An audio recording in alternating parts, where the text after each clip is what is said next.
welcome to our live stream. This is the song breakdown, and we're gonna be talking for, I reckon, maybe max 2 hours, because it's a Thursday and tomorrow's a public holiday. We want you guys to enjoy and go out and have a good time, and or at least have a good time at home.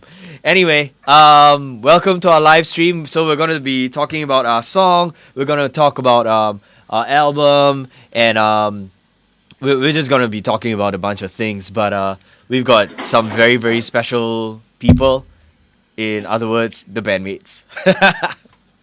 All right, is everybody unmuted? You guys are Yeah. okay. Cool. Yep. Okay, All cool. good. And we've also got somebody very very special. We've got JD from Pop Shavit, who is also the main guy behind all the good recordings that we've had. So he's definitely the guy that made us all sound good. And we started recording with him like early in our career and up till the most recent track. So yeah, but I think for the people who are watching, I think we just want to take some time and just introduce ourselves. So okay, I think I'll go first, and then everybody just go around. For some people who are watching for the first time, my name is Darren, and I am the lead singer of An Honest Mistake. Ian, go. Hey guys, I'm Ian and I play the drums in An Honest Mistake. Sunny, go. I did bass. I am bass. That's all we need to know. Yeah, exactly. Hey, anyways, I'm Thomas. I play the guitar. Wow, Yes, so sir. cool. Smoking. Right. This is not a smoking session, okay? Oh, I mean, most of the people that we are associated with are like smoking young adults anyway already. So why not, right? This is PG, okay? PG lah, have to be PG. Yeah. Well, Right. anyway, I think the real reason why we're all here is mainly, of course, I've said it and I've repeated a couple of times already. It's to talk about our song. But for some of you watching who may not know, I just want to bring all of you guys who are watching just back to how it all started in 2008. So An Honest Mistake was a side project of mine. I was playing bass in this other band called Army of Three, and at that time I had all these acoustic songs written, and I was very influenced by Taking Back Sunday and Dashboard Confessional and bands like Jamestown Story. So all the acoustic emo stuff, right? And then 2008 I played my first gig. It was I wasn't meant to play the gig anyway. Because it was a gig that my brother was playing. It was in this venue called One Cafe. And this was before they moved to Jalan Tunku Abdul Rahman. Alright? So this was like super dingy, super, teruk in like, in Kota Raya area, and it was terrible. So my brother had just played the gig, and then I asked him if I could play, and then he asked the organizer, and the organizer went like, yeah, sure, just go and play. So I did 2 songs, and then right after that, I figured, okay, I think I can do more of this. So I started writing, throughout 2008, and then in March 2008 we did our first show as a full band, and then later on it just progressed, and 2009 was where we had a full lineup, and then later on, we kind of like just progressed to where we are today lah. And this is the current lineup now. So it's myself, Sunny, Thomas, and Ian. Previously we had 1, 2, 3, 4 female vocalists. We had Joni. Joni was actually the first. So Joni is John from Paper Plane Pursuit's wife now. So she was the first singer, and then later on we had Eve. Eve stayed with us for a while. She sang 1 track, which we are going to talk about later, and then 2 tracks actually, and then Cheryl joined the band. Actually, and she was the longest. Actually, I can't remember why Eve didn't stay on with the band. Actually, what was the actual reason? I don't know. I think at that point, like she was going through she was in between like school and like getting into like the whole like I guess womanhood So Right, her, right, yeah, right. so her from from what I recall, this was like 10 years ago. Her parents were kind of like, "No, you can't do music.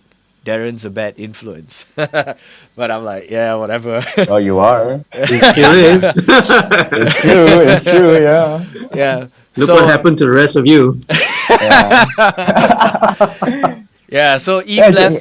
Eve left the band, and then later on, we made a call, for like new singers, whoever that wanted to join, and then Cheryl, uh, you know, answered the call, and she was with us the longest.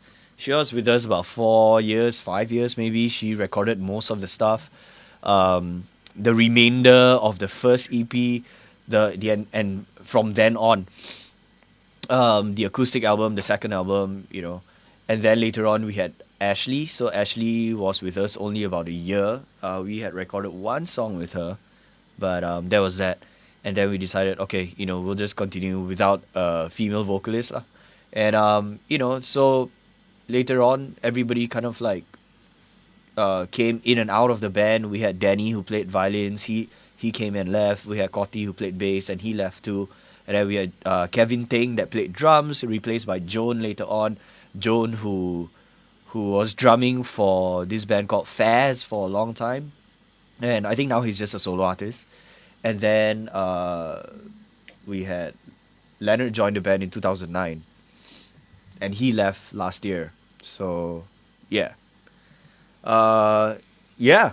Maybe Ian and Sunny and Thomas, maybe you guys want to like just let people know a little bit about how you guys joined the band. Okay, wait, hold on. Just now you mentioned One Cafe, right? A show of hands for those people who haven't played in One Cafe before. No? Everyone played in One Cafe before? For sure. You never played. Nice. And all of us did. All of us did, but not the old one. I mean, I played at both lah. But the second time was I played actually at the old one. yeah, but the second time was actually with Ian's band. It was with Unexpected Mercy. So that was that one time that I played. But like when Ian was with Unexpected Mercy, I'm sure you played more there, right? Yeah. Good times. Yeah, good times, yeah. Yeah. Yeah. It's more of like a very metal venue where like a lot of the underground metal bands played. I remember playing there as well with a few bands as well. So Upon Arrival. yeah, Upon Arrival, God, like played with my old band Oblongata. And, Oh yeah. yeah, stuff like that. So Yeah, it's cool. Yeah, so I think maybe like we've got some friends, man. We've got some friends. We've got Miguel. Hey, what's up, Miguel? Miguel's a friend I met in Okinawa who had played at Life Act before, and he's like in this dark electronica duo. But they are Mexicans living in Hong Kong. Oh, nice. Yeah. Yeah, super cool guys. So yeah. Maybe Thomas, you I think you were the earliest to join the band, right? I mean you and I Ian was. lah. Yeah. Well, I can vaguely remember that I started out as a sort of like a stage manager for the band. I was while they go on tour and stuff like that, then I would follow them along and I would make sure that everything is going well on stage at the time. Then I would come out and play one or two songs. Darren would just throw his guitar to me and ask me to play at the time. So then after that, at the same time, I was playing for this band called Azure for Jane. Then later on, there was there were a lot of things happening at the time. Just some good, some bad, and then later on, myself and Cotty, the bassist, the former Swap bassist places. of the band, we sort of swapped places. Yeah. Then after that, actually, I sort of like got kicked out of the band, and then later on, when Azure Virgin actually took Cotty in to be their bassist, and then later on, Darren came and asked me if I wanted to be a permanent bassist. Yeah. So I was like, yeah, sure, why not? Because Darren is an old friend of mine, and at the time I just felt like, I don't have any other bands that I'm playing bass for, so why not? Let's just try it out. Yeah. And then we had a lot of fun. We played a lot of shows. We toured together a lot as well. I guess I have never regretted ever since, honestly. Are you sure? Are you sure you didn't regret joining the band? I don't regret joining the band, right? But as you all know, my music taste is definitely different than most of Yeah, y'all. yeah.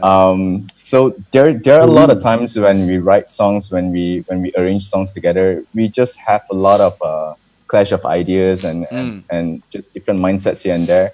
And Yeah. there were a lot of salty moments as well.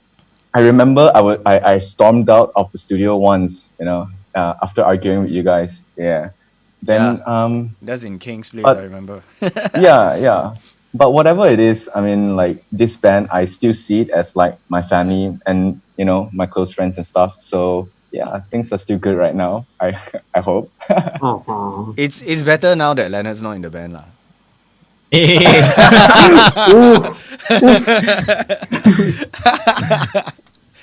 Let's hope he's watching. No, he's not. He's not.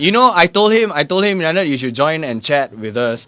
And then he's like, yeah, I'll let you know. I could be away. But he's only going away on the 2nd. He just told me this morning. So I'm like, okay. But it's okay, lah. It's okay. It's cool. I mean, I think it was fun having Leonard in the band. I think he helped balance us all out, and we've always said this, that in every band, there's always a leader, a follower, a diva, and in other words, an asshole. So we know whose role everybody's taking, but I think right now there's no asshole in the band, so which is great. So yeah, so let's move to Ian. So Ian, you joined the band when? I believe it's I think it 2012 was it 2012? or 2011. Late 2011. Late 2011. Yeah. I remember I played a show where we had the album launch at Publica. Yeah, so that was So I was doing that was I was like 2012. one or two songs I swapped with Joan, and then that's how the transition happened. Yeah. Really? Then What after that it was no? As in, you played the full set, and then Joan played the like one or two songs, right? No, I think it was the other way around. I think. Yeah. Really? Yeah. Huh. Okay. Yeah, because I remembered it the other way. I remembered it as you played the whole thing with us, and then Joan came in to play If I Told You. Yeah, I thought so too. I remembered it that way. Because too. you played, Okay. yeah. Because you I mean, like Thomas played bass on that show. Yeah. drummers, they all look alike. Can't tell. Like, the was it difference. me or was it? Okay. Okay. As long as there was a drummer that day. Yeah. All I hear is just kick, snap, boom, chap, that's it. Can't see the face behind anyway. Right. Yeah, can't be seen but can be heard. Yeah. It's always hidden, right? Drummers are always hidden on stage. Yeah. Yeah. Ian, maybe you wanna tell us like your past. Whoa. Tell people a little bit about your past and That sounds very and how dark. you ended up with us. Because Yeah. your background was Yeah. obviously heavier. Yeah. So back then, me and my sister, we started this band, Unexpected Mercy. So I think it was 2007, 2008. And then as what you guys mentioned, we play at various venues all around Klang Valley, all the way to. We also played in Night Fest in Terengganu with the guys from Dead Eyes Glow. Shout out! Yeah. And then it was really fun that time to with the guys as well, with Joey, Daniel, Russ, and Josh as well, the guys. Yeah. So back then we were playing really, really heavy style, and then we managed to make friends with the bands as well. Yeah. So then from then on, of course, my friendship with Darren started from Friendster, right? Yeah. So this I was just like review 2000 our age. So anyway, This was like yeah. 2004, 5 maybe. Friendster, MySpace, yeah. Yeah. So back then, Darren reached out to me on Friendster because we were listening to the same kind of music. Yeah. So then I started out listening to pop punk back in when I was 15. Yeah, fun fact. Then I slowly moved towards Slipknot, and then I was like, whoa, that's a bit too heavy. Then after that, I stepped back, and then along the few years in college, and then I started to read magazines. Magazines called Alternative Press, Kerrang, Metal Hammer. Yeah, back then. So Metal those kind of Hammer. magazines actually exposed, I think, all of us, to music from from the States and from Europe and all around the world. That's how I got to know My Chemical Romance, Panic! At the Disco, so on and so forth. Then I got exposed to even heavier music. So I transitioned from pop punk to heavy metal, and then to metalcore, post-hardcore, Yeah. deathcore, slam death, grindcore. All the core lah. All the core. all the extreme. Yeah, I went all the way to the extreme in metal music until I realized that okay, that's too much. So then then I stepped back, and then believe when we met. When I met up with Darren, then we also had talks where he also helped Unexpected Mercy back then, to get us shows, and then to also support the music. So I remember Darren.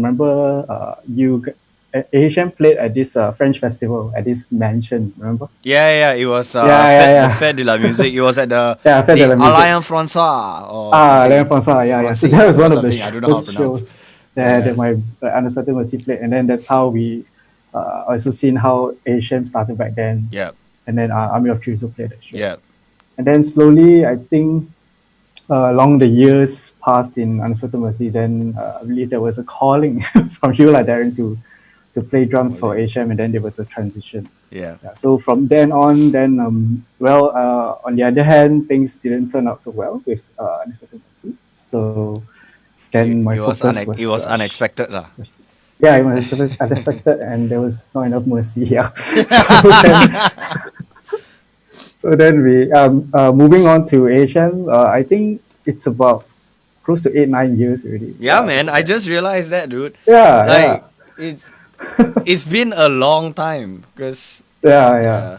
But man, it's like time flew by very fast, but then it's like I don't know how to say it. It's like it's been a long time, but then time flew by very fast. Yeah. And then obviously with the experience being in Asian, definitely I felt that everyone working as a band, as a team, even not just playing live shows but in recordings, to understand how the workflow in terms of getting things ready, setting up, getting the sound right, and most importantly listening to the click. So my oh no. Right. JD approve. Yeah, thank you. Yeah, so I believe that playing in Asia actually helped me to realize that I can actually play according to click, and it became sort of like second nature. Yeah, so then, and even with the click, I believe it helps mold the band together. So for those watching, being the drummer, you're a timekeeper. That's why the drummer has to always be punctual for jamming, punctual for recording, because we are the timekeepers, right? Yeah, pun intended. So with that in mind, learning how to play the drums with click actually helped me to be more focused. So sometimes even when I play in church, I have the metronome next to me to make sure everything is aligned, make sure everything is, because to be honest, drummers pet peeves are like slower. Faster, too draggy. Yeah. So for me, I would take it like, the click actually helps to set the foundation. Yeah. So if someone were to tell me, hey bro, you're playing too fast, I know I'm just following the click. Or maybe like, oh, you're too slow. So they can't say anything, right? yeah. Nothing against them, but I was like stating a fact. So from then on, I realized that, with this sort of experience, then this will lead into how we're not just performers, we're also musicians. Yeah. And then imagine Darren, like 8 years, I at least have this development and growth in a way to understand how things go and so on. So it is a fun experience even right now. And then so okay, all right, cool. Yeah, I think let's move to Sunny, and then like right after Sunny is done, then let's get into the songs, man. I think like some friends thought we were gonna perform, but too bad, guys. Sorry, we're not performing. So if you want to perform next time lah. But we're just chatting, we're just talking about our songs and stuff, and we're just discussing with JD about the growth of the band and the process of recording and all these kinds of stuff lah. So yeah, Sunny. So Sunny was the last band member to join the band, and I'm very happy to say that we have now very nice new band photos. They're all over our pages, so that's great. So when you have like an official band photo, you know that it's official. You know what I mean? So yeah, boy. Yay. So yeah. So tell us, man, how did you end up joining the band? So I've been playing with AHM for about 2 to 3 years, I think. Is it? You Has it know, already been 2 to 3 years? actually, I was just thinking, Rock the World 2015 was when you played with us. So 2015 till now, it's been 5 years, man. Wow. You know what I mean? Right? Yeah, just didn't Yeah, realize. and actually, that's what I thought as well. I thought Sunny just joined the band like 2 years ago or something like that. Exactly. It's That's crazy. Officially, it was kind of like 2 years ago, but because back then I was still sessioning, like, Yeah. and you guys were like sometimes have bassists, sometimes don't have bassists, sort of thing. Right. You guys were still going like in between, and you got like people like Andrew Tan playing bass yeah. and Nick Quack playing bass, right? Yeah. These are already great drummers, and then like I also joined that line of sessionists. Great bassist, you mean? Yeah, great bassists. But I love them so much. And yeah, so I was just there like whenever you guys needed. I was also like just playing randomly, like in other bands or even side projects and stuff. I had my own post rock band as well, which is a bit on hiatus right now. But yeah, we've known each other for quite a long time as well. I think it only started through mutual friends, like when I was in the indie pop scene, and we were still playing in venues like the B, like that sort of unplugged thing. And Laundry. And Laundry, yeah. So yeah, we knew each other from there. Then yeah, and just I already knew about the band for quite a while. So Yeah. you guys got me in like 2 to 3 years ago, and here I am. Yeah. Cool. Nice. Yeah, man. So I think guys, everybody who's watching this is by far, the current lineup, and I would say the most solid, in terms of everything that we're doing now. So yeah, it's good, and I'm glad that we've, as a band for this lineup, we've put out like the corporate EP and then also the new track and also the Christmas that Christmas cover. So I guess about seven songs now, but I'm sure with all the demos that I've made, we'll be recording more soon. I'm actually really curious about one thing, because Sim asked here, like, what were the bands or artists that influenced you the most and evolved your taste in music, right? So I have a question for all of you, including JD. If you have to choose like that one band that really defined who you are, who would that be?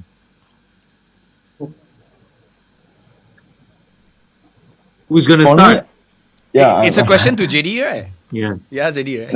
No, to all of you. Oh. I don't know. I mean, like a band that really. I think you should start first because you asked that question. For me, it would be Dashboard Confessionals. Yeah. That really made me want to play for HM. Yeah. I think for me, Yeah. it's actually my brother, lah. Because like seeing Broken how Scar. seeing how my brother played and all that, so it kind of like made me want to play. So I guess it was a natural thing, because last time when we were kids, when he was learning guitar, he asked me to play Sweet Child of Mine. Like he wanted to play the solo, so he taught me the bass line on the capo acoustic guitar, So I think that was kind of how it all started, Then came Army of Three, and then it was a natural progression for me. But I mean, if it was an international band, yeah, definitely Dashboard. I think at that time we were kind of like growing up and resonated a lot with the lyrics, and it was all like the emo phase and Taking Back Sunday and all the whiny vocals. I think it was kind of that period really like captured like our attention, to want to like, oh yeah, let's all be emo, let's put eyeliner.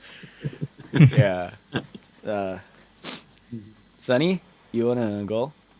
Oh, I listened to a lot. Like I started off, the transition between Backstreet Boys and Britney Spears straight away into like metal stuff. Yeah, so the first band after that, I listened to Backstreet Boys all the way till 15 and until today also, by the way. But the first band I listened to was Metallica, and then like Iron Maiden and stuff like that. And then I think the band that defined my playing style, my like music creation and stuff like that, and performing as well, is Killswitch Engage. I still like Killswitch Oh, Engage very much. nice. Yeah. For sure. Yeah. Watched them live a few times and amazing band. They didn't come down to Malaysia, right? No. No. Watched them when I This was in studying Germany, right? Nice. Switzerland. Yeah. Yeah. I got a pic from the bassist as well. Oh, Are you still Just- keeping it? Yeah, I still have it. He gave me the pic specifically because I was singing the entire set of songs, like, and he was like pointing out, like, he does his like pointing out to the crowd sort of thing. Yeah. So he points at me. I'm like, yeah, that's me. I know how to sing the song. And then he gave me the pic like directly. I was like, oh my god, I'm so happy. Destiny. Yeah, The fanboy moment. yeah, fanboy completely. Yeah, so that's for me. Ian. Cool.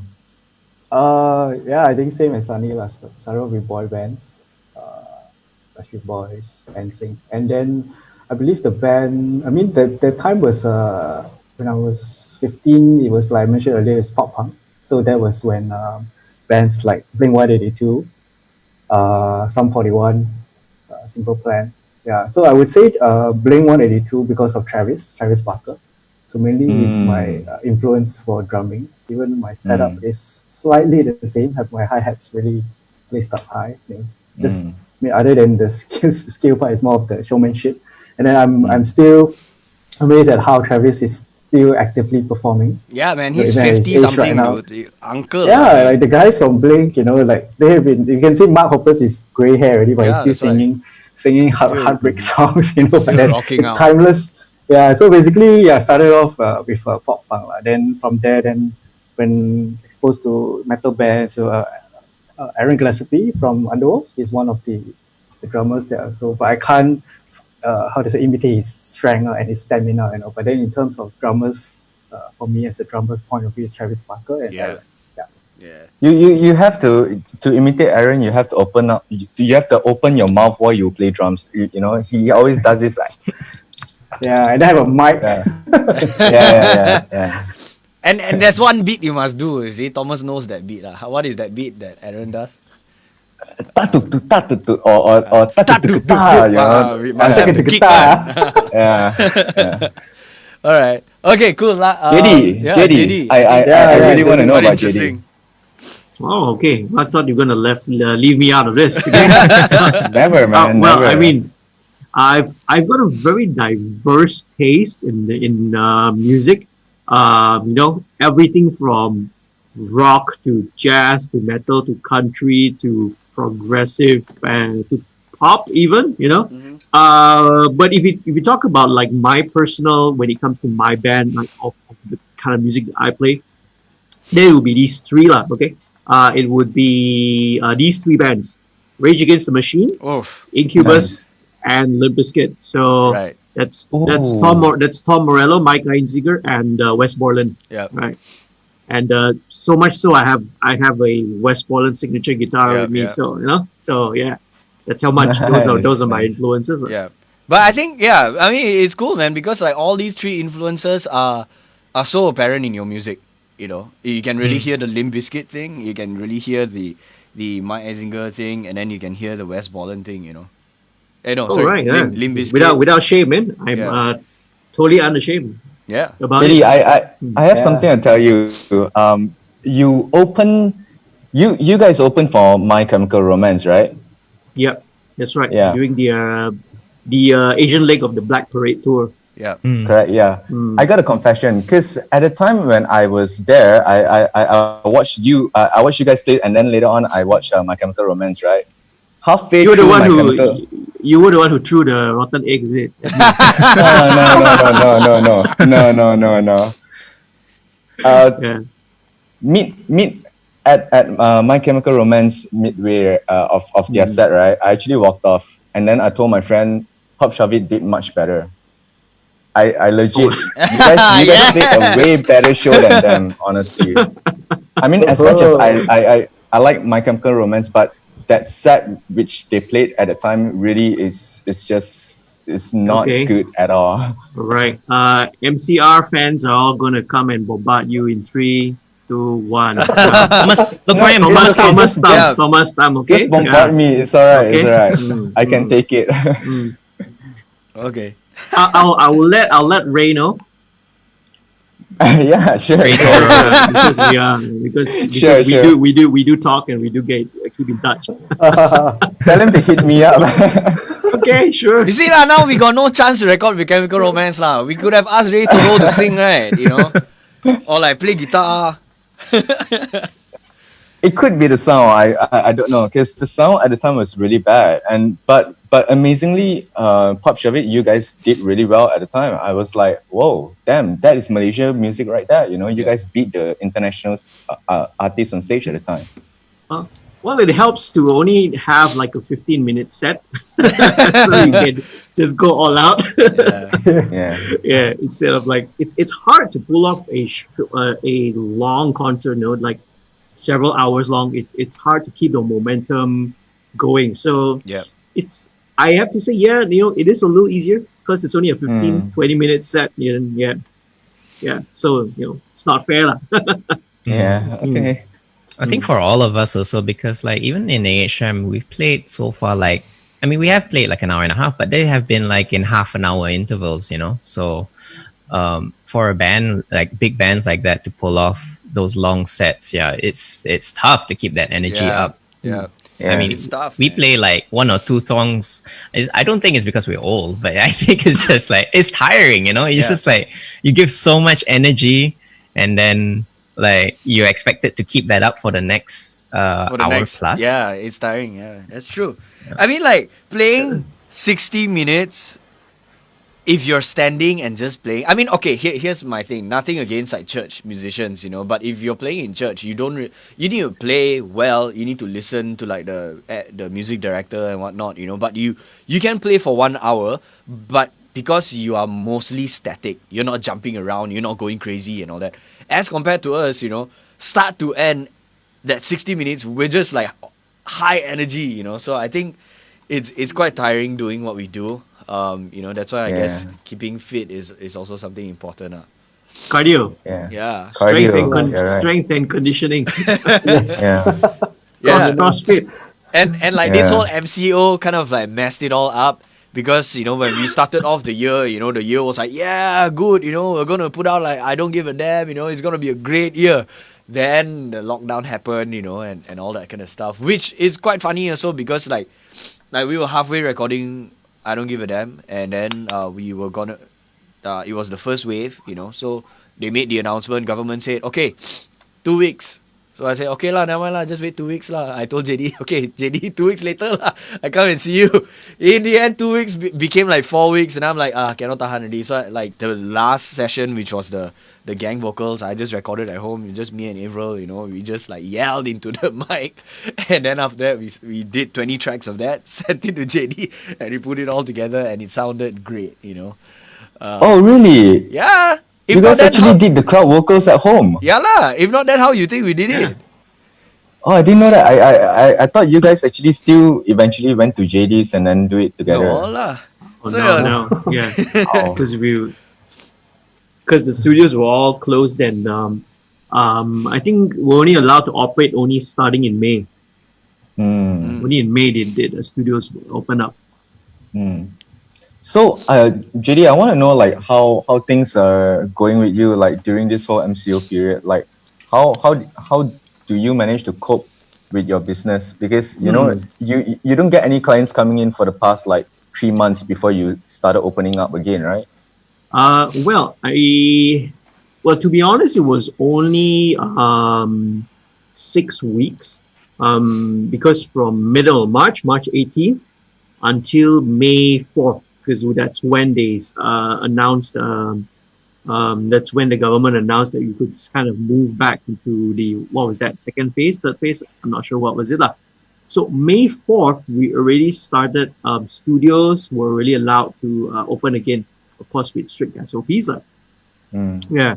So I would say that for recording studios, post-production studios, we're a little bit insulated because obviously we are not as directly affected as those who are in the live industry the live shows, live venues, those even in January already stuff were all being cancelled and shut down.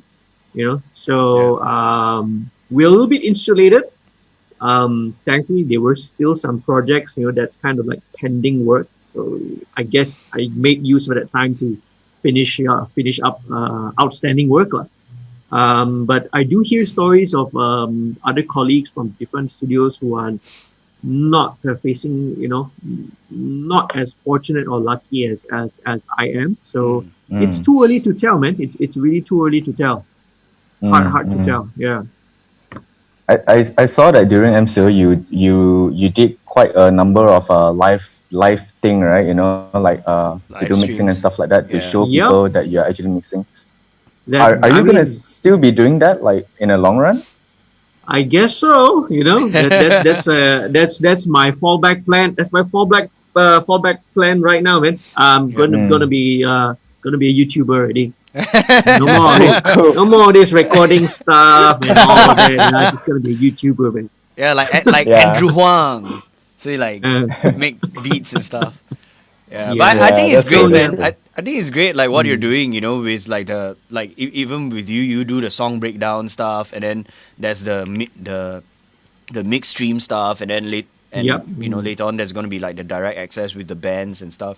I think it's Yeah, really man. cool, and it's about time somebody in Malaysia did it, and I'm glad you did it first, because there are so many studios, and so many experienced people, but I reckon at this point you're the only one who's doing like the live stream stuff and showing people and educating people. So I feel like real life education, this is something that has to happen, that does not happen Yep. or isn't happening enough. Thanks, man. Yeah. Yeah. I mean, I see the value in sharing and educating Yeah. not just musicians but even members of the public, because Mhm. I think the biggest reaction that I've gotten so far when doing all these live streams from a lot of people is that, wow, they didn't realize how much work goes Exactly. into Yeah, the that's true. production of the song from Yeah. from the recording. And on my end, it's just the recording and mixing. Mm. What about you guys? You guys have spent, probably weeks, months writing the song. You guys jam Yeah. in the song, jam in the studio. So all that takes time, all that takes money. So just come up with one song. There's so much Yep, that's is true. invested into it. So hopefully this helps members of the public, even your fans, right? Even the fans out there to sort of appreciate and to sort of value the music much more. Yeah. That's what I think. Aren't you afraid, like those bedroom music producers would copy your techniques and do things by themselves? Then in the future, you might not have as much business as you want to. That's strange, man. I mean, I've never subscribed to that belief. What I sort of was taught and what I've learned myself from those I've learned under, those I've mentored under, is the more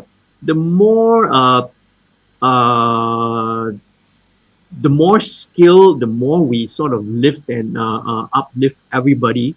It's good for everyone. It's good for the entire scene. It's good for the entire industry. It's not, Yeah. it's not just we can't be selfish and then just keep things to ourselves, Yep. It's what's good for everyone's good for me too. Mm. Yeah. That's amazing, actually. Yeah. That's cool, man. Yeah. I think that's a great way of looking at things, and people need to share more also. Because I realized that in the past year, with all the information that I've gained from talking to everybody and playing shows and stuff like that, the more I started sharing, the more people started to Giving back as well. Yeah, you correct. you get back, right, from people. that's true. That's true. Rather than to keep it all to myself. Yeah. Well, cool. Yeah, I'm here thinking what can I share? What can I actually contribute to the society? Yeah, which is where we come to this next part. I just realized that we've been talking for an hour. So Zoom has this thing where after 40 minutes it's supposed to cut, but It's still functioning. It still works. Also because I got a notification the other day saying that, oh, there's going to be an extension for free. So I don't know. Yeah. I got that same Right? notification just now. Yeah. So I don't know. But anyway, well, the point is, we're an hour in already. So let's really talk about the songs. Let's. And earlier on we talked about Eve joining the band. Let's actually listen to that first song because this was the first song and it was actually recorded in 2009 before it went on to the EP in 2010. So yeah, let's listen. Is this the one that we that you guys did with JD before as well? So this was the dinosaur album. The first ever. The first one, the purple one. The purple dinosaur. Yeah. So this one is this song is so random. I don't know why. Let's listen to like a minute of it lah. A minute of it. How's the volume? It's good.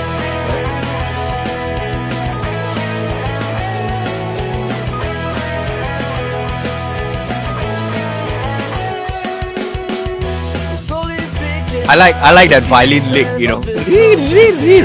Ronnie did like a crazy thing, man. Oh, there's Ronnie. Yeah.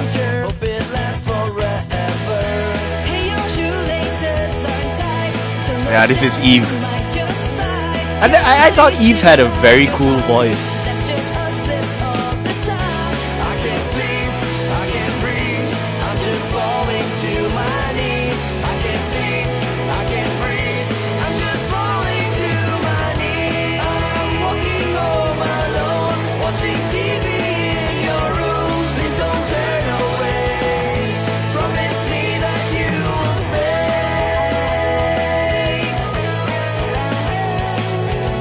Did Leonard actually play? This is the part, yeah. Cool, yeah. So that was that song, right? So did Leonard actually play? He did. But I also remember, so that's why, you see, this is actually one of the reasons why Leonard didn't want to come on the stream, because he joked about it. Yeah, it was because we were going to bash him and say that he never recorded any of the songs.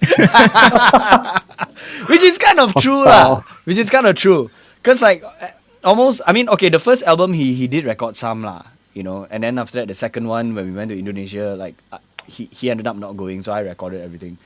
And then with subsequent stuff that we put out, Thomas, that was when you joined the band and you started playing everything. Yeah. Yeah. Oops. So I think I quite like that song, only because it was the first song. It had some cool. That was actually the first song that I wrote, and it had a cool guitar lick. And then when Ronnie joined the band and he had this cool violin lick also, it was kind of cool. That was, I guess that was the beauty of that song.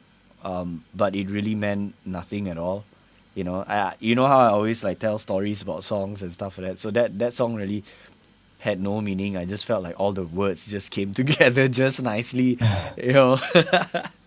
But JD, I mean, I remember that when we were recording this song, Leonard had a hard time getting the lick. And then right after that session, you tweeted something. I thought it was in reference to what Leonard was struggling with, lah. You tweeted, the studio time is not time for practice. I think the exact cool phrase, and this is actually a phrase that that I actually picked up from Greg Henderson, who is actually my mentor. See, So the studio is an expensive place to practice. Yeah.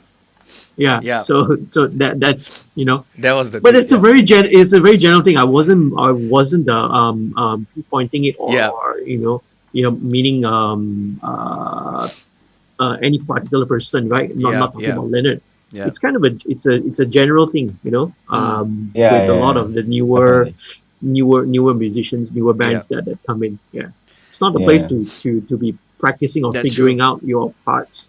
Yeah, that's true. But you can't deny that it was inspired by something that happened on that night that prompted you to tweet based on true story. Well, everything on social media is there forever, is it? Okay, delete. Find a delete Screenshot, from screenshot. 2009. Yeah, but Delete it before then. But it Yeah. was actually good though, because like right after that session, and then when like Avril saw that tweet, and then Avril went like, "Oh, is this about Leonard not like not being tight or something?" And then he showed it to Leonard, and Leonard kind of like, well, like, "Alamak, I feel so stupid and all that." So that's why like the next session when he came back, he was a lot better. Yeah. So I think. Every now and then you need to kena a bit lah. You kena a bit only okay lah. Maybe it's time to like buck up. Yeah, actually, the thing about him is that like despite the way he is, right, like whenever we sort of like screw him up the night before, the next day when he attends to the studio with us, when he practices with us, he would actually improve a lot. Yeah. Yeah, so I guess like like playing music is also just putting your heart and soul a bit lah. Yeah. Yeah. But But I think it's great. I think from what I kind of see, we all actually love Leonard, right? He's as much as you all hantam him or bamboozle him or whatsoever, it all comes from a place of love, man. From of being a band, of being a band of brothers, like that is so true. to speak. Yeah, He also hantam us it's all all the time. love. Ah, I see. Yeah.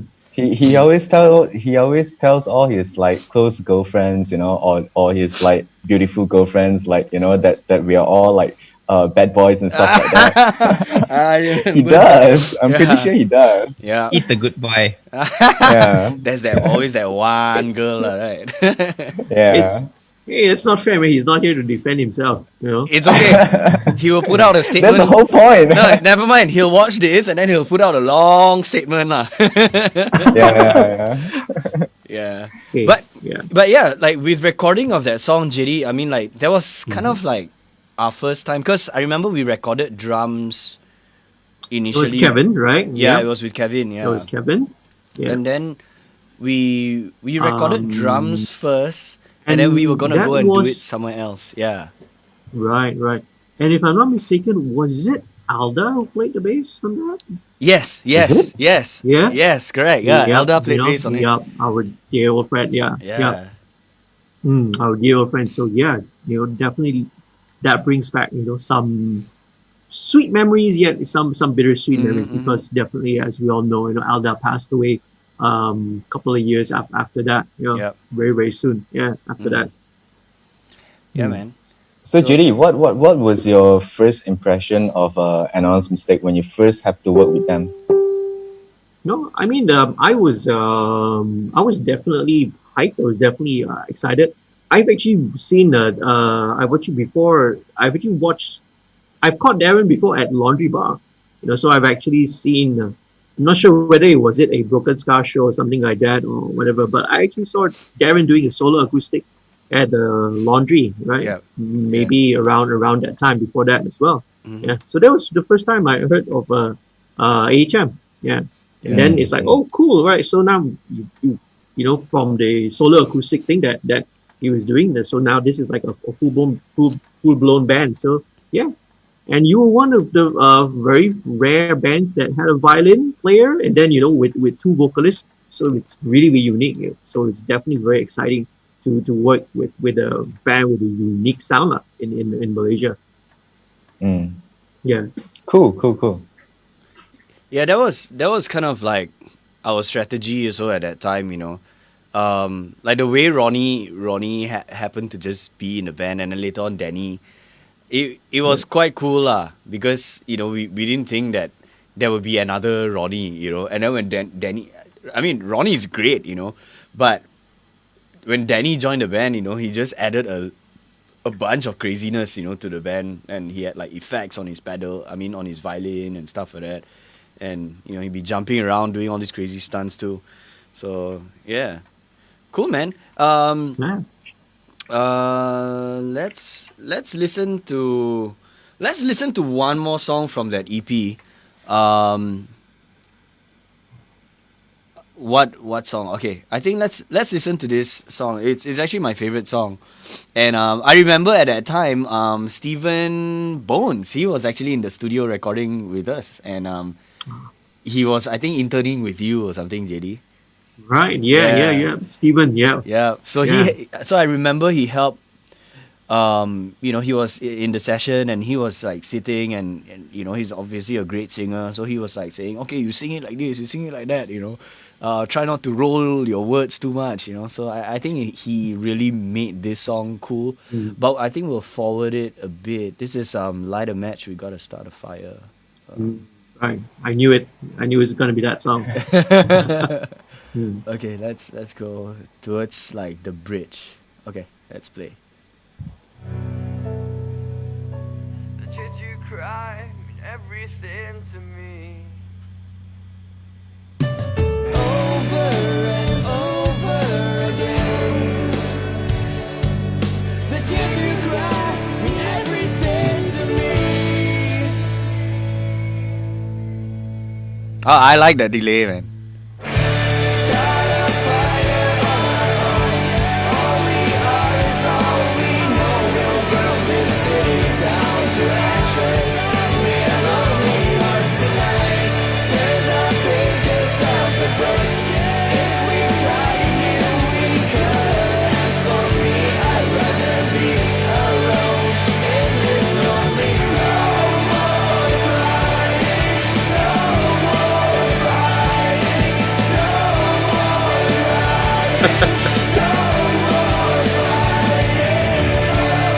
more crying, no more fighting, no more crying, no more fighting.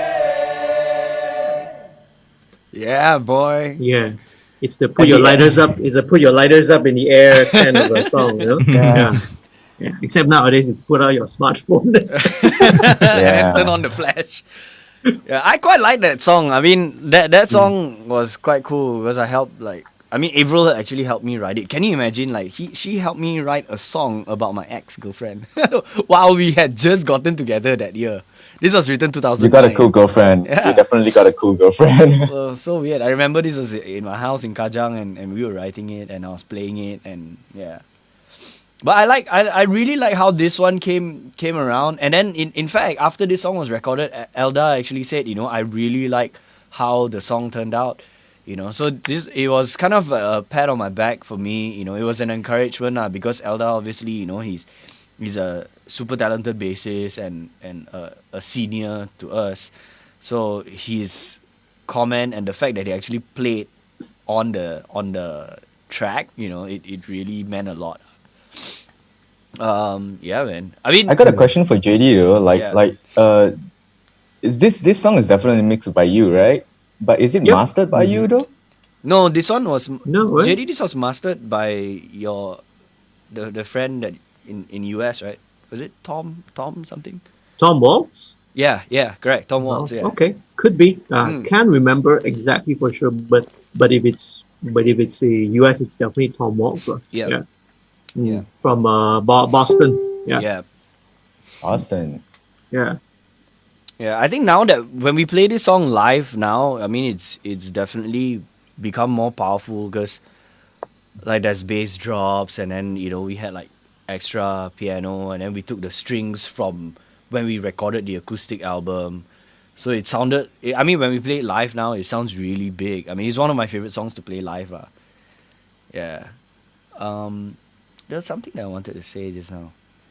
Yeah, so I remember also JD, like when we were recording this song, maybe not this song, but this first album, it was, I remember I asked you, how come it's not as chunky and as heavy as it should be?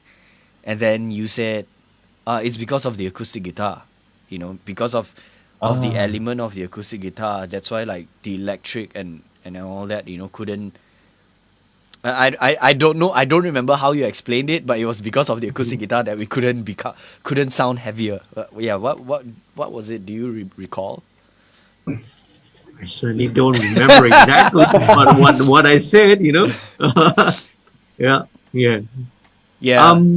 But probably, I mean, along the lines of something along the lines of that, because whenever you have acoustic, it's always automatically going to always lighten it makes things a little bit pretty. Acoustic guitars are always, makes things sound a bit pretty. Hence, it's not that rawr, that aggression with just purely electric guitars. Yeah. Hmm. That's Yeah, true. Maybe. I gotta agree though. Like this Purple Dinosaur album, compared to the rest of the other albums except the acoustic ones, it's pretty mellow, you know. And then now I actually just remembered that all of the songs in this Purple Dinosaur album all has acoustic guitars. Yeah. Did you, Darren? Did you actually meant it to be that way at the I time? meant it, yeah. Initially, it was kind of like that. I thought that okay lah, we'll be that band that would always have like an acoustic guitar. And for a while, we kind of said that let's do all the breakdowns with acoustic. It was kind of that, Really? yeah, in the beginning. But then when we started recording, that was when we kind of like, no, it was when we were still recording. I said, okay, we need to put the acoustic guitars there. And then after that only I said, okay, let's ditch the acoustic guitar and just be full on electric. Yeah, that's why with the second one, the White Album, that's why it was all just electric. There's no more acoustic already. Mm. Yeah, but I guess we can't run from the acoustic roots also, because that's kind of how the band started, It was very Yeah, yeah. dashboard. So we just wanted that. Like for example, like Don't Wait, like that album Dust and Summer came out in 2006, So obviously I was kind of influenced by that, Yeah. Yeah, so it Dust and Summer had like full on acoustic every song, but still with like the mellow electric and stuff like that. Yeah, so I meant it to be that way initially. Yeah, then later on, You don't later on you we don't learned- remember the album names, do you? what's that? You don't remember the album yeah, names, it's just do too you? long, so that's why I mean, just say White our Album, albums. Purple Album. Yeah. So then when we Yeah. ditched the acoustic guitar and then we had the electric, that was when like I realized, okay, I think this is the way that we can sound like more like, I guess, in that sense would be fuller rather than to still have that element of acoustic lah. Yeah. Mm. Yeah. Yeah. So But you guys revisited it again when we all did the acoustic album and the yeah, showcase. right? exactly. Yeah. Mm. Yeah. Yeah. So let's actually go to that, and I'm actually quite proud of this acoustic album. I think mainly because it's a completely different arrangement with a lot of the stuff that we've put out. It sounded very odd for many reasons. Yeah, which is actually good, because for us, we kind of like modeled the I guess like how in Western bands would do it. You put out an EP, then you put out an album, then after that you put out an acoustic EP, and then you do like a remix album, and then later on you put out the next and the next and the next, right? So that was kind of like how I envisioned it.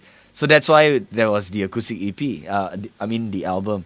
Yeah, and my favorite song actually, I don't know. I mean, like for you guys, you guys need to tell me so I can actually play it and let people listen also. Like my favorite song is actually Horse.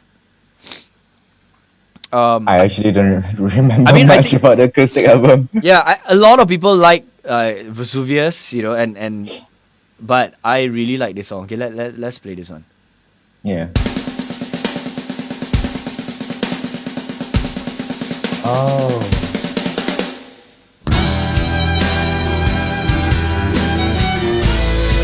There's the violin and cello and all.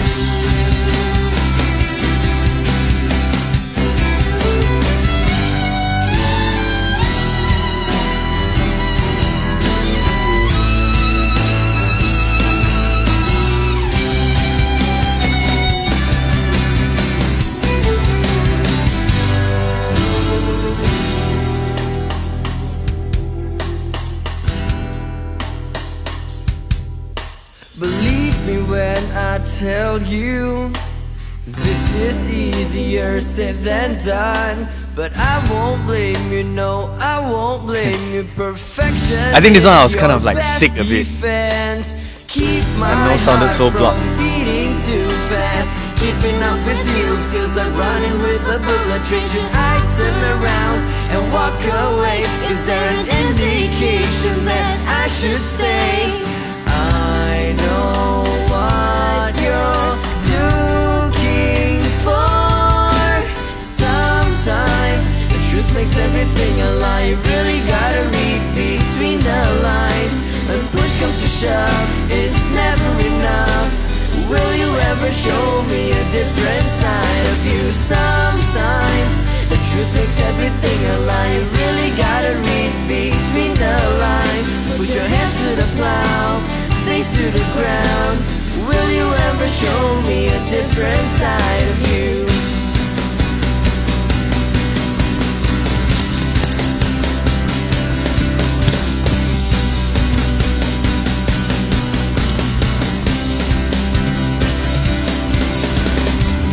You're a first-class drama queen. Save you the last dance before the music ends. Play the cards right, yeah, you play them right. Just close your eyes, it's not the end of the night. Don't let this slip away. Never bring a knife to a gunfight.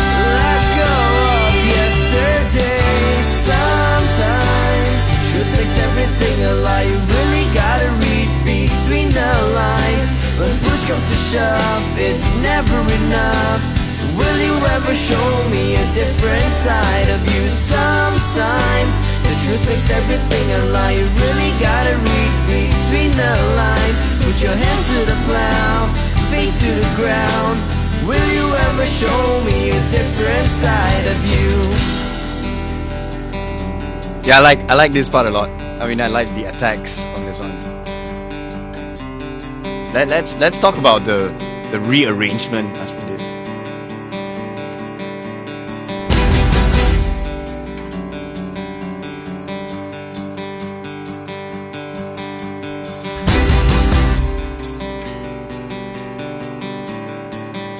Can hear or not? You're timing out a bit.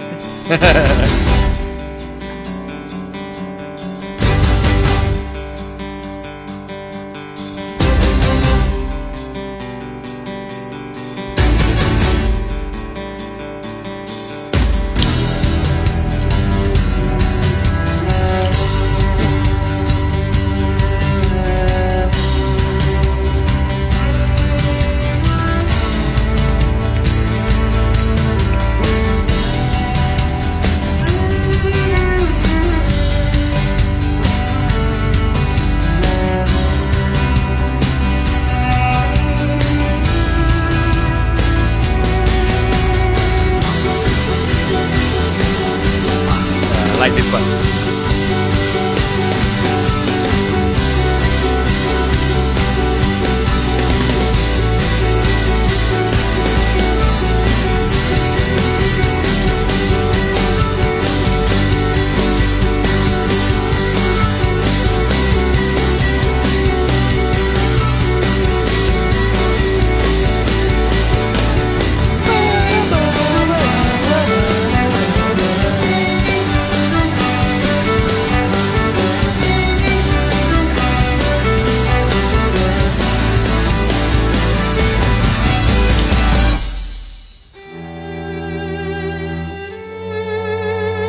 Oh my god. Intense, man. This song so long. It's 5 minutes 36, dude.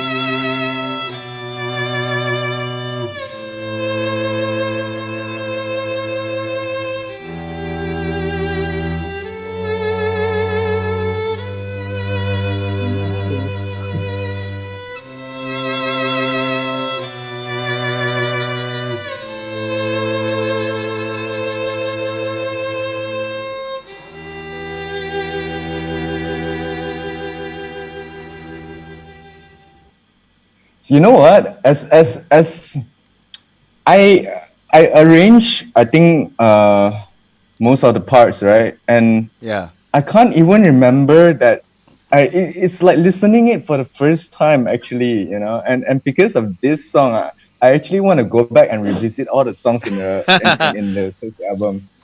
Damn, this song is intense. Yeah, I mean when you rearranged it, I was like, let's just go with it lah. Like whatever you say lah, let's just go with it. But it felt really nice. The way it started till the way it ended. But I remember like when we were recording, it was quite tiring lah. We were in the Yeah, studio yeah, like it what was. 7 straight hours. Yeah. Recording like But all the songs, and but then we this came the next album morning. this album was one of the most fun production journey with Yeah. JD for me, because there are a lot of things that we can do and we are allowed to make mistakes, right? Because everything was just like really spontaneous. That although it's structured, but we don't really have to be perfect because it's an acoustic. It's meant to be like an acoustic. It was a album live. sort It, of it was more live than anything else lah. I think that was good. yeah. Yeah, but it helped. It also helped a lot that Ian played with the click, so that really Yeah. tightened everything up lah. Yeah. And This I- song is yeah. actually very challenging. Yeah, it was at quite hard to times, play. I remember, like Yeah, when we were because the recording parts and even the tempo, just to catch the beat and then with the attacks. I think this, in a way, helped us step up as well. Yeah. Yeah. And I think really great job to Ronnie, was it, that arranged the violin parts on Yeah, this? yeah. So it was Ronnie and Right? Nazrin, from SOG. Yeah. So Nazrin played the cello. Yeah, man. It I was think amazing. both of them just complemented each other so well, and both of them sounded great lah. And I think the most important is that JD made everybody sound great, because this was yeah. like it was crazy Did because you? Are you playing back the live showcase one or the? okay, album this or one is the studio recording? one. This one is the studio one. Right. Okay. Yeah. Yeah. So yeah, I didn't play the live one. Mhm. Yeah, but yeah, let me find the file for the live one. I'm not sure if I can. I remember it was so crazy that that we record until like 6 a.m. in the morning, and that is the one thing that made it really like nice recording with JD, because you have like that really comfortable couch that I could sleep on. Yeah, man, that is the sleeping couch. You sit on it, you want to sleep. Yeah. Yeah, that's the one. There You you just go. sink in and then you just There you go go. into an abyss. right. Yeah, there you go. It's like, whoa. I love that couch, man. Every time when I go there, I just want to like sit on it and just be right there, be in the moment. Well, you know what they say about couches, man. What did they say about couches? Yeah. You know. Oh, Sunny is just That's acting same- innocent. Yeah. This is a PG talk, I think. We should Yes. be Family friendly. Okay. family friendly. Mm. Yeah. Yeah. For people who are still watching, the acoustic album is actually out on our Spotify. There are actually 2 versions of it. There's the live version, like completely live, and it was the performance from Laundry. And then there's the studio one. But what I had done was I removed the live one, and I put the studio one in there.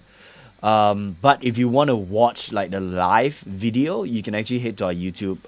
It's an Honest Mistake TV, and we've got like the videos all on there, and you can check it out. But yeah, let's listen to that. I don't know. Is there something that you want to listen from here, from Yeah. the live one? If I recall, you guys only released this only in the digital format, right? Yeah, You correct, we had only to digital. download the tracks, right? Yeah. So there was Yeah. no physical at all. Yeah. Yeah. Yep. That's true.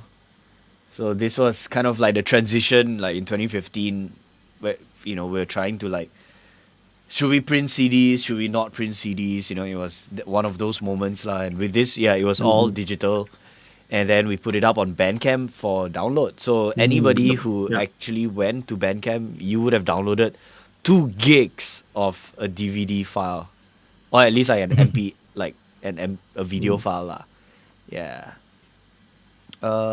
Yeah, man. So that was actually quite impressive. I mean, I really like the acoustic album a lot. The arrangement and how we recorded in 2 nights lah. The main chunk of it was like 2 Right. nights. Yeah, Yeah. Oh my god, we actually did. yeah. So yeah, man. Cool. Sorry. Okay. Okay. Let's move on to the next one. I think let's go to the next two things. Maybe let's talk about the. So we did. So 2010 we recorded the EP, or in Malaysia it's the album, the first album, which is a self-titled, and then 2012 we released the White Album, which was recorded in Indonesia, and then later on we released singles, the Raya single and all that. And then 2015 was the acoustic album, also recorded at JD's place. And then we had the Christmas stuff. They were recorded sometime in between that period. And then it was the corporate EP. Yeah, so the corporate EP was recorded in 2018, but we only released it in 2019. So this one is a collection of covers, we just wanted to join the cover game lah, because like Our Last Night, like bands like Our Last Night and all these cool heavy bands were doing punk versions of popular songs like Taylor Swift and Miley Cyrus and stuff. So we thought, okay lah, we join in and do it also lah, right? And in fact, this was actually, I know Thomas didn't really agree to it. You didn't like the idea of doing this. But because of this EP, right? I was at your. To a certain extent, I still believe in not doing covers, But the situation that we are in, like the climate of our music industry, you play some covers, then people like that's just how it is here in Asia lah. It's not just that. It's just here in Asia, and we just wanted to capture an audience that we've never been able to capture before. So it was kind of like a strategic move. There's actually an explanation for that, because while you guys are very much into the YouTube world already, right? At the time, I was still quite behind. I was still quite outdated with stuff like that. So I didn't know like how much actually playing covers could help the band, or could somewhat contribute to the band's image and things like that, right? Yeah. So until I really got into this YouTube thing, right, I noticed a lot of big bands, even a lot of big artists also do covers. Yeah. And the way they did their covers are amazing, like they would actually turn it into like their arrangements and stuff like that. Yeah. So that's why like using Our Last Night as a I won't say benchmark lah, but an example lah, so they really did it and they became big. In fact, they are so big now, people know them for their covers more than their originals, Yeah. So yeah, it was a strategic move, and this was when Sunny had officially joined the band. Yeah. Woohoo! So maybe so Sunny, like maybe you want to talk a little bit about the experience like recording this EP, and then later on we'll ask JD about it as well. I think for me, recording, I always like recording songs actually, because I've always been very much A recorder. a recorder. Like I like playing with click tracks. I've started off playing. When I started off playing, I didn't know that. I always had this fascination of playing together with the beat, and I always felt like I didn't know very much being a musician back then. It's just like I just like playing to the beat. Like it has to be fixed this way, sort of thing, in order to me to play well. So I learned that, but then only I realized, I actually do like playing with the click track. So I realized when it comes to recording, even from my previous bands also, like it was pretty easy. So no big deal. I don't know whether I did have. I'm pretty sure I did have issues when we were recording, but still, like it was fun. Recording those cover songs and making it our own was. I thought was very good. It was a very good move that we did. It gave us, it showed people that we have a different side to the band, not just recording original songs. We can actually play cover songs as well, make them our own. And like you mentioned, did open up a whole new market for us, and especially being musicians in Malaysia, you need to be diverse in that sense as well. Otherwise, it's very difficult for you to survive on just going to gigs and stuff. Yeah. I mean, look at how pub bands and our friends in the pub scene, and those playing cover songs all the time, like Yep. 3-4 times a week, sort of thing. They earn money, and that's a market there. So for us, we just need a few of those songs on our repertoire in order for us to reach that market. And especially if you want to play like Corporate higher shows. paying gigs, Higher corporate paying gigs, corporate gigs. Higher paying. That's why it's Yeah. called the corporate EP, Yeah. and it's supposed to tackle that market. And, so corporate brands, we are going to send you this video, and you're going to watch it and you're going to find out why, okay? So pay us, okay? And hire us because we want to play and put on a good show for you guys. And we do. I mean, we played a few corporate gigs, and Yeah. I mean, the response was really, really good. Yeah. So, like, heck yeah, we can do this all the time.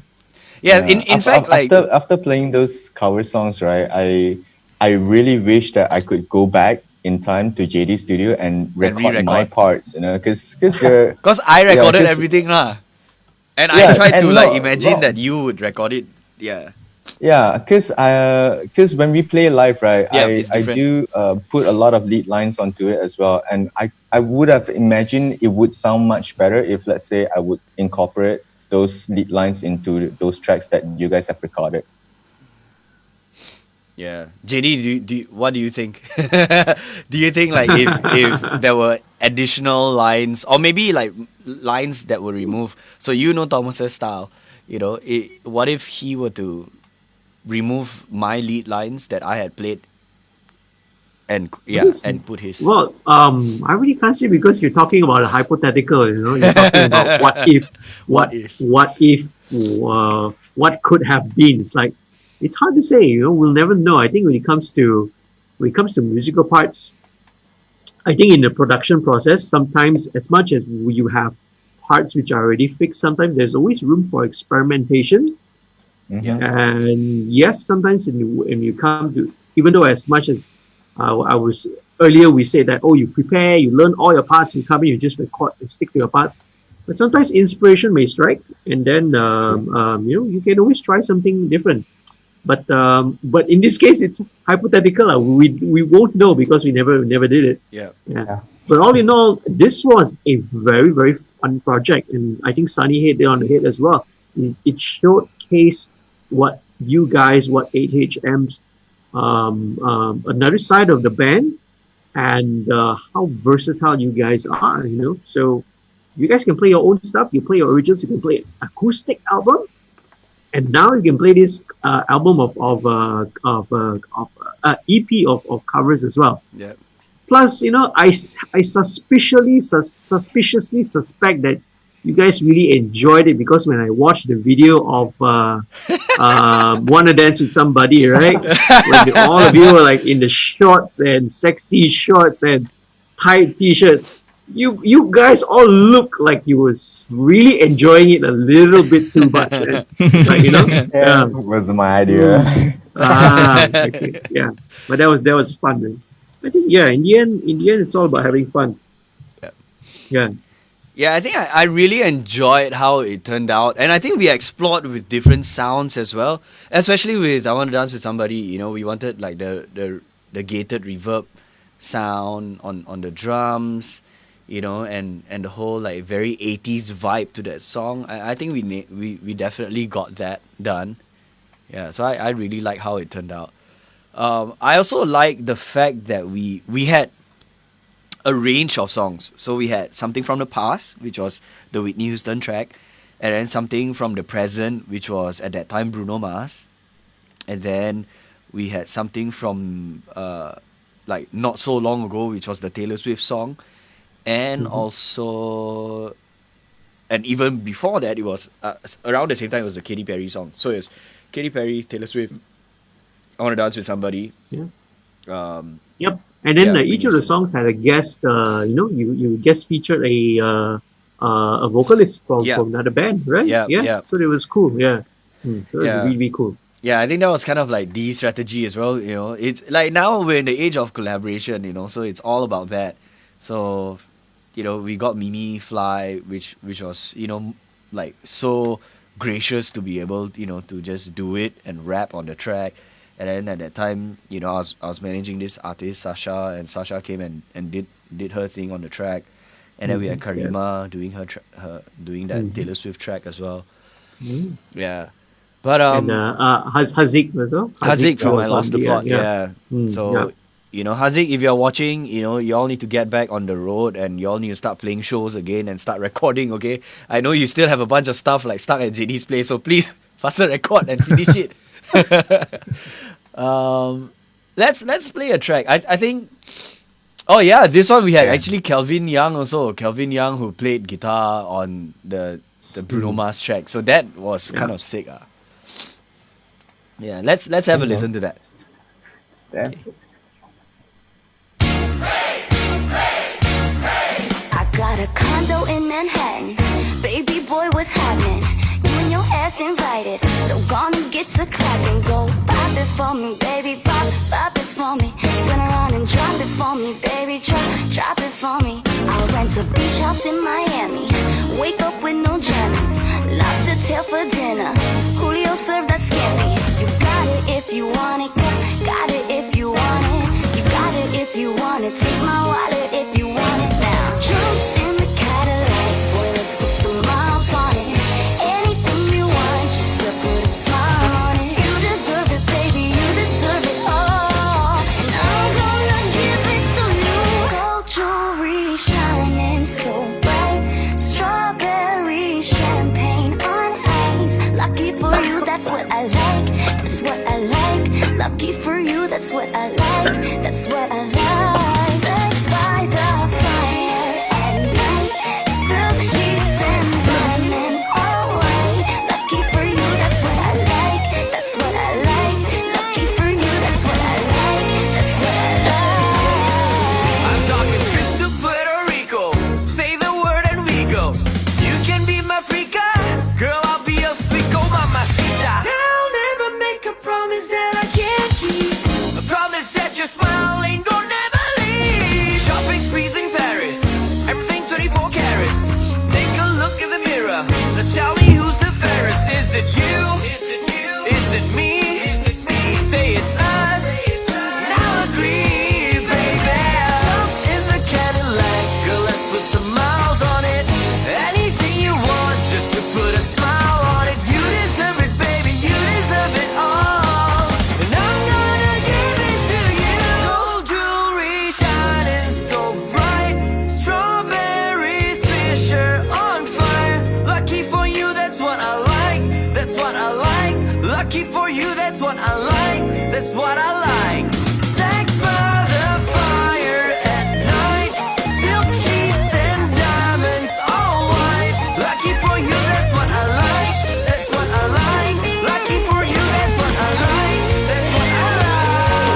Say you want a good time. Well, here I am, baby. Here I am, baby. Talk to me, talk to me, talk to me. Tell me what's on your mind. Boy, come and get it. All this is here for you. Tell me, baby. Tell me, baby. What you trying to do? Gold jewelry shining so bright. Strawberry swisher on fire. Lucky for you, that's what I like. That's what I like. Lucky for you, that's what I like. That's what I like. Sex by the fire at night. Silk sheets and diamonds all white. Lucky for you, that's what I like. That's what I like. Lucky for you, that's what I like. That's what I like. Did you guys notice that laugh at the end? Yeah, so that was actually on purpose. You know, because at that time when Sasha recorded it, it sounded like Britney Spears. So we thought, okay lah, let's just leave it there. It'd be quite funny. Britney Spears. Wow. I thought you would have said that it was you who laughed. Then I would have been like, oh wow, plot twist. Yeah, but man, that song is a crazy song lah. It's I don't know. I mean, like you guys tell me like how you felt. Because for me, singing that song was kind of hard because it was really high, and I think we had brought down like the key and we changed it up, and it was still kind of high. And live, if we were to sing that song, I mean, I still kind of sing it, but I kind of most times just make the crowd sing, just put the mic. That's how you cheat, right? You don't want to sing it. You put okay, you guys sing it, come on. For me, like I enjoyed playing that song because I get to play fingerstyle for it. Like if you've seen me play that, I always play with picks, but I also like playing like fingerstyle bass as well. It gives it a different tone and stuff, but I mean, it helps me to diversify my playing style as well. So I mean, it sounded really nice on the recording, so I think it worked out for the best. Yeah. Thomas looks like he wants to make a joke about finger style. No, but when you were saying that, right, I was thinking of this YouTuber Davey Firefall. Yeah. My hero. Yeah. Yeah. So he always says like no picks, finger, slappers, and stuff like that. So you slap you're like now. Yeah, slap like now. Yeah. So you're like moving towards that direction already. Yeah, which is Yeah. which is true because in the later song, which is I don't give a damn, there's a little bit of slapping and that's what we wanted to do also. So that I realized that this Bruno Mars cover, the bass lines were nice. I think the drums were really nicely done too. The guitar, I didn't play, which was good. But I think this song, you know what? Leonard played. No, let me think. Chat. Yeah, I think he played. Could it be? No. He didn't. Yeah, it was Calvin that played everything. Right. Yeah. That's why it sounded so nice. Yeah. Oh, Is it? that's a bit of shade.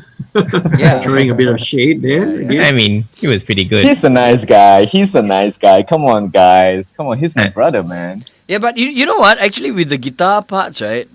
In the chorus, I mean, the guitar licks, the all that, they were really cool. But it's the chords. I don't know why. I think maybe we were playing. I think we played out of the Vox, right, JD? Did we use the Vox for that one, or was it? Yep, because that's Calvin's like favorite line. He Right. he just absolutely loves the AC30. Yeah.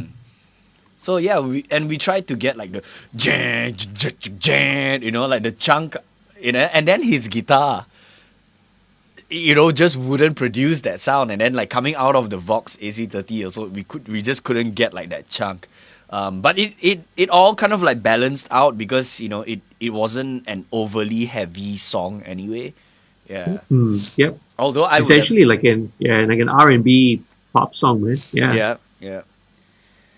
I don't know. For me, that is the least likable song for me to play on stage. Yeah. I don't know why. It's just I don't enjoy it. Yeah. But listening to it, I do.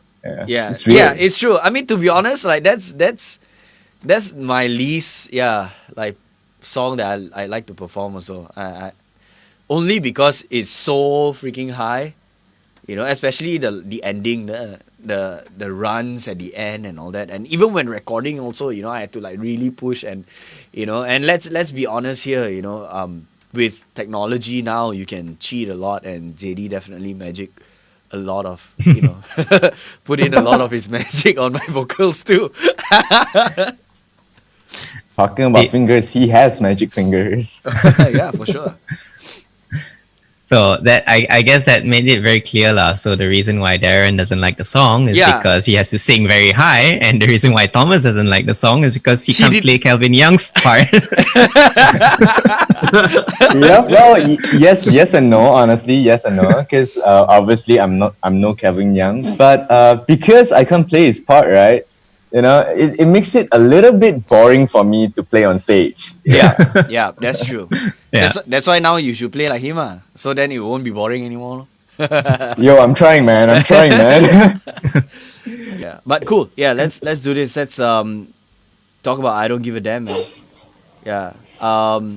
Yeah. So I don't give a damn. You know, we got a bit of different vibe to it. You know, we were trying to go for the whole like R&B ish vibe. You know, and a mix of that and trap elements, hip hop, and of course, our signature, we had to have the crowd vocals.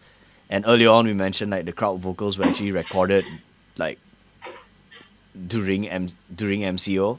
Yeah, so yeah, man. Like JD, Thomas, what are you guys' thoughts on this song, I personally think that this is by far JD's best production, because I really like the whole the whole the stereo space of the song, and the drums as well. It's very nice compared to the previous mixes. I'm not sure what you did there or whatsoever. I did join your live stream about mixing that song at the time. Yeah, and I found it really interesting that those techniques that you use, and then I really like how everything is very clear. It's very clear compared to the mixes that we have done before, like in the previous albums. Yeah. Yeah. Yeah, I mean, I definitely like it. I think I like the fact that we made a choice to remove the rhythm guitars in the chorus. Because Yep. Yeah. we always had like giant chunky guitars always in the chorus, and it's all big and all that. And when we removed that, I think it really cleared up, and that is the reason why, Thomas, you said that there's so much space. I think that really helped. Yeah. And I really like the mix at the part where the crowd vocal came in. The crowd vocals at the end, I could hear like there's this I wouldn't say heavy reverb, but there was this like some like hall reverb or something like that was going on. It was amazing. Actually, when I hear it on my earphones, right, that is the part where I go like, oh yes, like those kind of like, because I love I love all these kind of effects and stuff like Yeah. that. It was the Valhalla. right. Was it the Valhalla? Some kind of a reverb, man. I can't remember right now. Well, if you want to know, you have to watch back the replay of that live stream. 5 man. hours of it. I can put a link down there, and then you can watch it again. Yeah. Yeah, just put the link. Yeah. Yeah. But I think well, this song is kind of probably like a culmination, like an amalgamation of all of you guys, the different influences and the stuff and the things that you have experimented with. Everything from the corporate EP stuff with playing around with the R&B, electronic trap and synth stuff, the remix stuff you guys did. So it's kind of like bringing all of that and producing this. So definitely this is, in my opinion, you guys, this is definitely your AHM's finest work as of so far. Wow. That's I I mean it. agree. Yeah, and it was so fun, again, it was fun recording it. Everything went on like usual as normal, and then as Darren said, it's like it's like I think we were messaging back and forth, and I said like I think it's a good idea, better not let's just put it on hold. Yeah. And here we are today. Yeah, man. So we put out a song in June, and then now it's at the end of July. So it's been about a month. No, 2 months. It's been 2 months. Yeah. So I think this track also did pretty well. I think we did like the promo and stuff, and we went on, like Sunny and myself, we spoke to the radio. We went on the 3 different hits stations. We had like Hits KL, KK, and Kuching. And that was kind of cool, to create content with them, and then like various online media and stuff like that, and especially on Spotify, I think like this one was quite good. We had more plays and streams than the usual, and I think we made it into a couple of really cool playlists as well. And right now, we all know that being on playlist is everything lah. So I think it's pretty cool. I'm pretty happy. But my favorite part of this track lah, I think this, yeah, JD, you're right. This is actually kind of like our best. Because Thomas had some nice lyrics, and I really wanted to showcase that I also can solo a bit lah. So there was that guitar lick, and then Sunny played some killer bass line in the choruses, and then there's the slapping part in the bridge, and then Ian had like a tiny little drum solo also. So all of which were very cool lah. Yeah. But Yeah, I think this song really showcase like each of our small little individual skills in there. Yeah. It's like a contribution from all of us. yeah, cool. Which that being said, okay, let's try to see if I can play the drum track. Let me know if y'all can hear it. Can hear? Yeah. Yeah. Yeah, definitely heard it. That woke me up. Well, you should always stay woke. Yeah. Yeah. That was loud.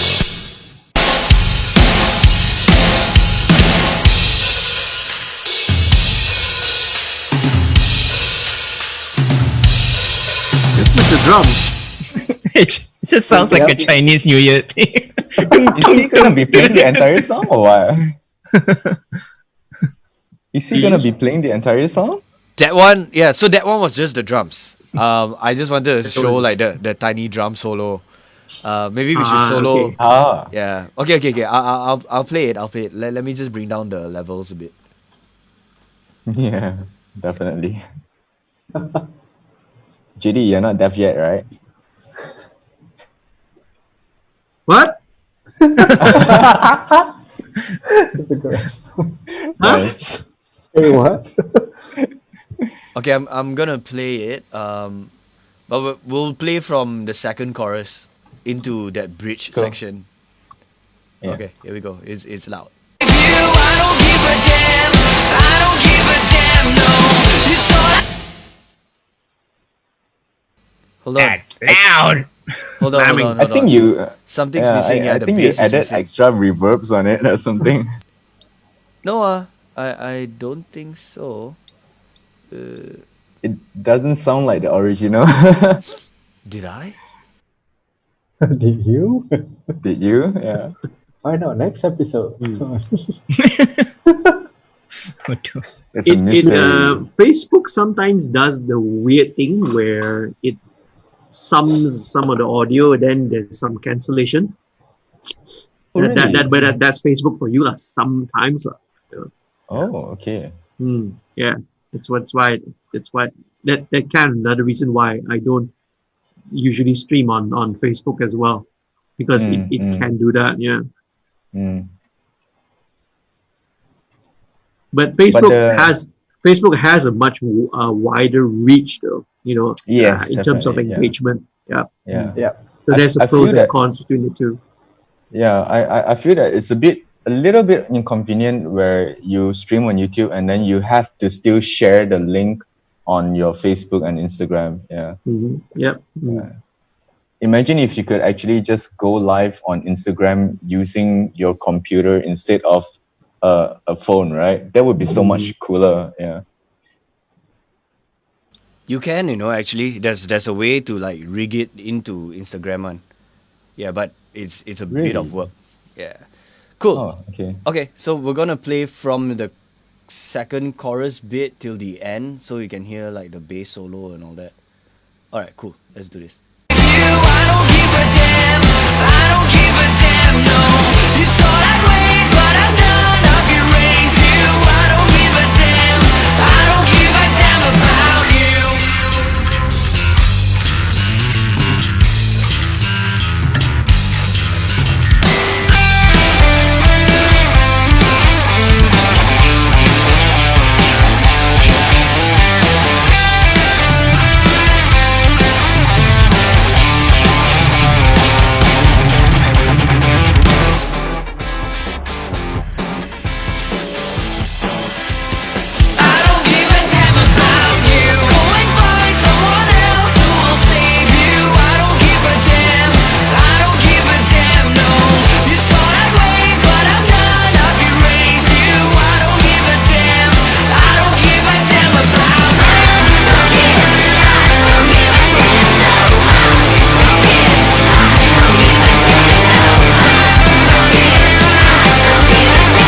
Hey.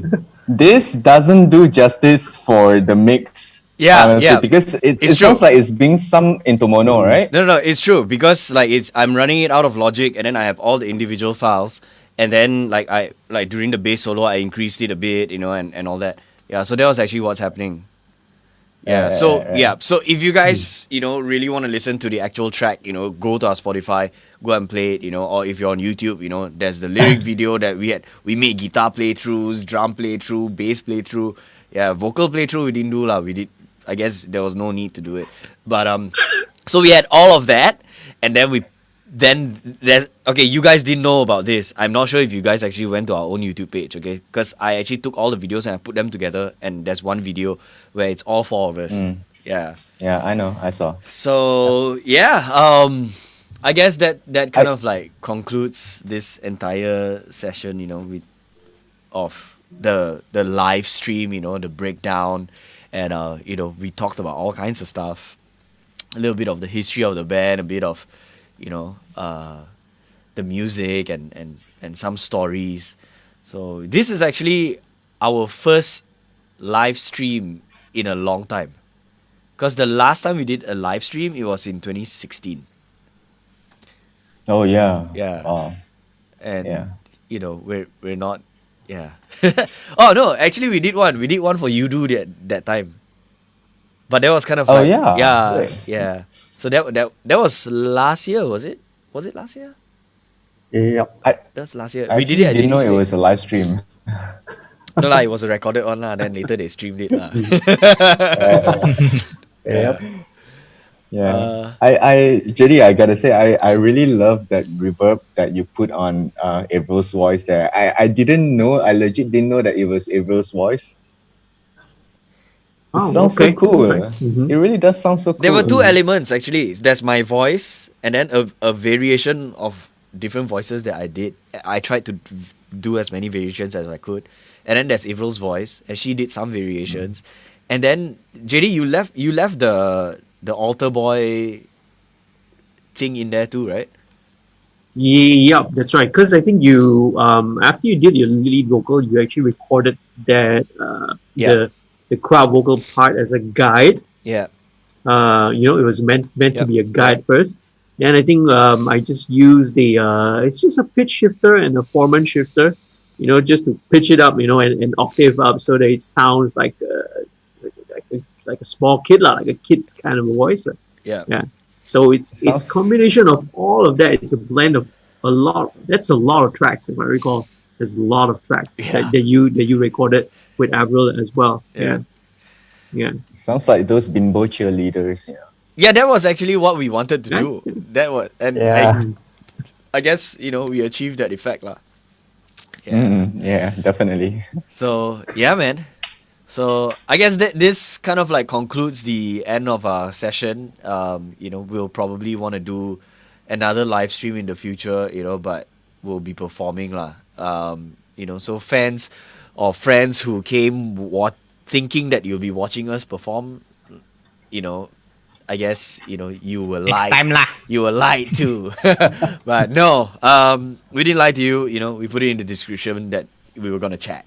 So it's cool. Let's do this again for sure. But I think just some updates of what's coming next. We actually have remixes of this track, and it's gonna come out probably end of next month. So we just wanted to let you guys know, and hopefully you're not bored of this song yet. But I assure you that these remixes will kind of blow your mind because two of them were actually done by two different people, and then one of it was done at home. I'm just try to experiment a bit, self-produced at home, and it's got like this whole 80s vibe to it. So yeah, we're super excited, and I think once all those tracks are done, we'll be putting out another track.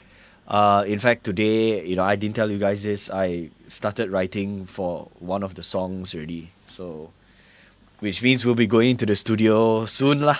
So yeah, Yay! yeah. Let's get to it. So yeah, I'm kind of busy, right now.